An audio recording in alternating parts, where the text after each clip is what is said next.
What's poppin', Sky Guys? It's me, MT, and welcome back to the Heavy Spoiler Show. Spoilers for episode 4 of Ahsoka coming your way because we have got to talk about that ending that finally blessed us with the imagery of both Anakin Skywalker and Ahsoka together in live action. In this video, we're going to talk about the world between worlds, how Ahsoka could have gotten there, and whether or not this is actually Anakin Skywalker. Because I have a hunch that one of the darkest Star Wars villains could be lurking in the shadows. So let's get into it all together, my nerd babies. Alright, so the world between worlds has finally hit the live action scene, bringing with it the return of Hayden Christensen as Anakin Skywalker. But what is the world between worlds, and how the hell did Ahsoka even get there anyway? Well, we learn in the 4th season of Star Wars Rebels that the world between worlds is a pocket reality of vast knowledge that exists outside of normal space and time, made by the cosmic force. Like, the world between worlds is super dope because it allows people to walk across the entirety of space and time via these winding, glowing pathways. Pathways that lead to a variety of circular and triangular gateways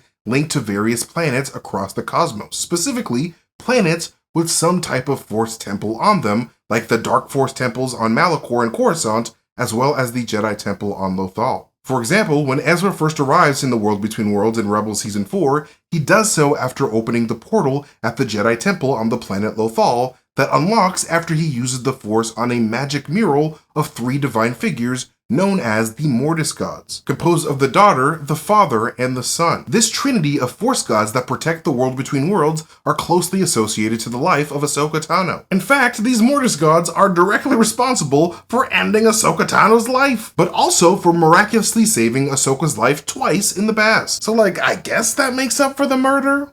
I guess? I don't know. But anyways, during the Mortis gods arc of Clone Wars, the Mortis god of the dark side, known as the Sun, actually strikes Ahsoka down and kills her in cold blood. Kind of a dick move, but hey, that's the dark side for you. And for a couple of sad moments, there was no more Ahsoka living in the Star Wars universe, until the light side goddess, known as the Daughter, willingly decided to selflessly transfer her life force directly into Ahsoka so that Ahsoka could live again. But that was just the first time the Mortis gods saved Ahsoka's life. The second time the Mortis gods saved Ahsoka from certain death came in the form of the Mortis Trinity opening a portal up for Ezra to the world between worlds, so that Ezra could be led by the Daughter's trusty green owl, Morai, to the correct doorway to the Sith temple on Malachor, specifically to the point in time when Ahsoka was about to be murdered by one Darth Vader. There would literally be no Ahsoka TV show if Ezra did not pull Ahsoka out of time. But it also appears that Ahsoka's life may have just been saved by the Mortis gods a third time by the end of Ahsoka episode 4, when she survives being thrown off of a cliff by being transferred to the world between worlds once again. But this time, her old master, Anakin Skywalker, is supposedly waiting for her. What the hell is up with that anyway? How the hell did Ahsoka even get there? And is this actually the real Anakin Skywalker? Well, in my opinion, the answer to how she even got there is likely tied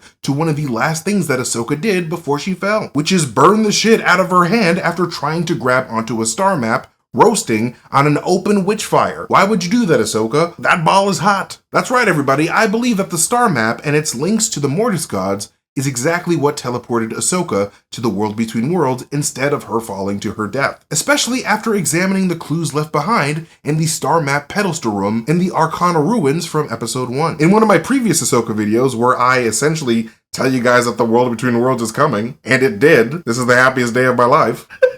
I noted that the resting place for the star map was heavily modeled after the Mortis God Trinity imagery, with the 3 figures on the walls of the star map pedestal chamber, each using hand gestures that directly reference the left hand gestures that the Son, the Daughter, and the Father use on the Lothal Jedi Temple mural, with one figure having their left hand pointed to the left like the Daughter, another figure having their left hand pointed upwards like the Father, and a third figure with their hands in an enclosed position like the Son. In the center of that room where the star map sits, you can even see a triquetra symbol on the ground, a symbol that is closely associated with trinities in real life, much like a triquetra is used in the church to represent the Father, the Son, and the Holy Spirit. All of this is in that video I did before. Please check that out if you haven't already. Some good stuff. But most importantly, when Ahsoka listens to the star map stone resting place with her Force ears, you can hear Force whispers coming from the star map itself. Whispers that some people on the internet, like Twitter user @StarWarsOnly, say sound a lot like actor Sam Witwer. Take a listen.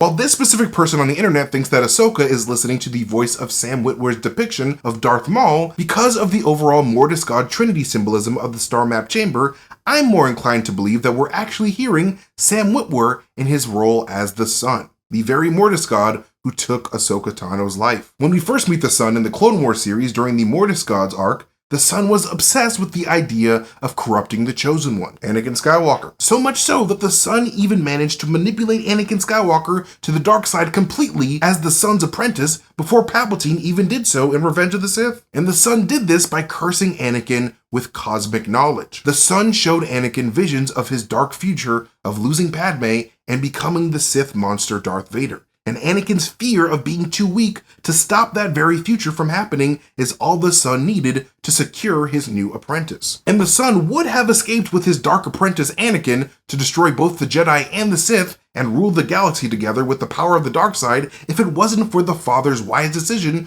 to erase the knowledge of the future that the Son put in Anakin's mind to make him join the dark side in fear in the first place. The Son would have literally been in total control of the Chosen One that he coveted so much if it wasn't for the Father erasing Anakin's memories. But anyways, this all being said, because of the star map's connection to the Mortis gods, I believe that Ahsoka directly grabbing onto the star map with her left hand while it was activated seems to have infused some force energy from the star map directly into Ahsoka's body. And that star map energy acted as the bridge to teleporting Ahsoka to the World Between Worlds. And Ahsoka being teleported to the World Between Worlds makes sense considering that while the star map is actively projecting imagery of the galactic map by Morgan Elsbeth, the golden sphere itself seems to represent the very core of the Star Wars galaxy, especially since the World Between Worlds is the realm that connects various planets of the galaxy together. So it makes sense that the star map would link to the World Between Worlds in that way. But also keep in mind here that Ahsoka burnt her left hand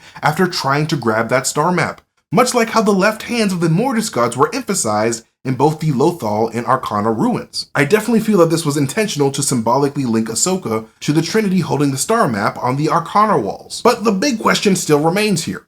Is this actually Anakin Skywalker that we are seeing in the World Between Worlds at the end of episode 4? Well, it isn't possible to know 100% sure at this point, because it could honestly go one of two ways in my opinion. Either that Anakin that we see is the actual Force ghost of Anakin Skywalker from after he died saving Luke, or this Anakin Skywalker is a dark side generated illusion. But let's start with that first one. The reason why this could be the Force ghost version of Anakin is because the World Between Worlds appears to be a manifestation of the cosmic force itself, where all the force energies of all the Jedi who live amongst the stars in the cosmos. Like, remember when Rey looks to the stars to ask a bunch of dead Jedi to give her a pep talk in The Rise of Skywalker? She was communicating to the force of the cosmos, otherwise known as the cosmic force. This is why the World Between Worlds is just a bunch of pathways in the middle of a sea of infinite stars and a bunch of constellations. So it's quite possible that the World Between Worlds could be a cosmic force hub for all the past Jedi who have become one with the Force after death, and that Anakin chose to materialize his Force ghost energies to appear in front of an alive Ahsoka visiting his realm of the dead. If this is in fact the case, we could very well see a scenario where other dead Jedi like Obi-Wan, Yoda, Qui-Gon Jinn, or even Kanan could potentially show up and impart knowledge onto Ahsoka before sending her back into the universe to stop Morgan and Baylan. But not Shin though. Shin didn't do nothing wrong. Shin is perfect. Shin is a beautiful human being. She can do no fault. And if they arrest her, I will speak on her behalf. No reason, I just like girls who can beat me up. Anyway, however, I'm more inclined to believe that this Anakin Skywalker figure that Ahsoka sees in the World Between Worlds is not Anakin Skywalker at all, but instead a type of dark side illusion. I mean, did you hear how episode 4 ended with the Darth Vader theme after shadows were being cast over Anakin's face? Some dark-sided bullshit is afoot, and I think that dark bullshit is courtesy of the dark-sided Mortis god himself, the Son. That son of a bitch. Just kidding. He doesn't have a mother. Though the Son was presumed dead after Anakin stabbed him at the end of the Mortis Gods arc, I think that the dark side of the Force may have found a way to preserve the Son in the Mortis Gods World Between Worlds. Because not only is the dark side a gateway to unnatural abilities like defying death, but also, remember how Ezra ran into Mirai in the World Between Worlds? That owl is strongly implied to be the living force manifestation of the daughter. Now, if that daughter-ass owl has the authority to just hang out in the World Between Worlds even after death, then the Son must likely be able to do the same as a Mortis god. And considering that we do hear what sounds like the voice of the Son whispering about the Chosen One in episode 1,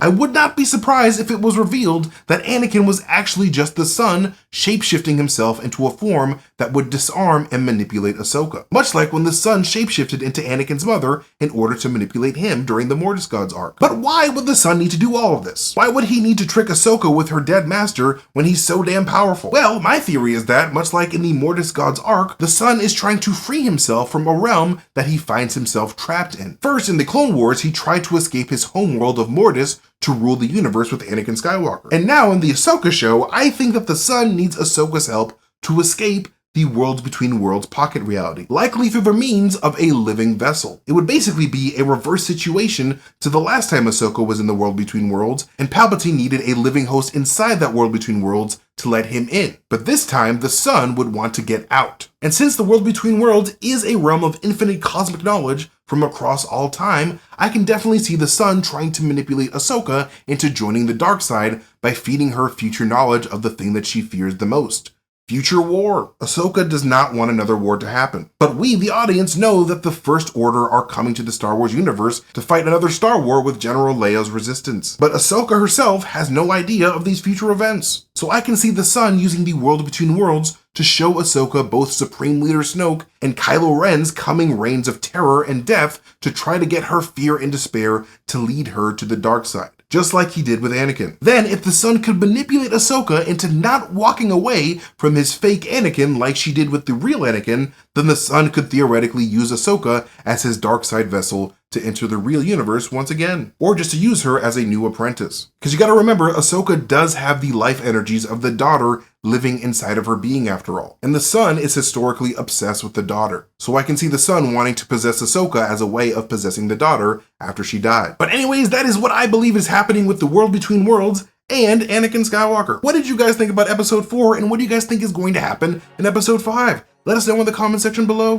But thank you guys so much for watching this video. You can follow me at MasterTamed on Twitter if you guys want to see me tweet some weird shit and really fun theories. I got a lot of Star Wars theories lately, so follow me there if you guys want to see me tweet a lot about Ahsoka after it comes out. But most importantly, do not forget to subscribe to Heavy Spoilers right now. We are breaking things down constantly. You guys do not want to miss a singular breakdown that we are going to do. Doing a lot of Ahsoka stuff. I'm breaking down a lot of Marvel stuff. I got a Blade breakdown in the works for you guys. So do not forget to subscribe to Heavy Spoilers today. But again, thanks again for watching this video. I love you guys so much, and I'll see you guys next time. Goodbye.